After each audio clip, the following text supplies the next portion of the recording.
একটাই মোমবাতি। তুমি তাকে কেন দুদিকে জ্বেলেছ? খুব অহংকারী হলে তবেই এমন কাজ করা যায়। তুমি এত অহংকারী কেন?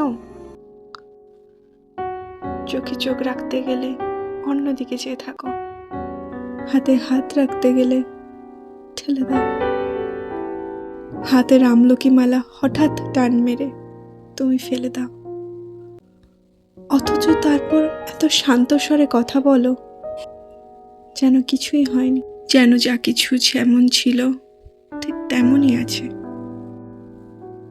খুব অহংকারী হলে তবেই এমন কাজ করা যায়। অথচ এমন কাজ করার এখনই কোনো দরকার ছিল না। অন্য কিছু না থাক, তোমার স্মৃতি ছিল, স্মৃতির ভিতরে ভুবন ভাসানো একটা নদী ছিল। তুমি নদীর ভিতর নেমে ডুবে গিয়ে কয়েকটা বছর অনায়াসে কাটাতে পারতে, কিন্তু কাটালে না। এখনই দপ করে তুমি জ্বলে উঠলে ব্রাউজের হলুদে। খুব অহংকারী হলে তবেই এমন কাজ করা যায়।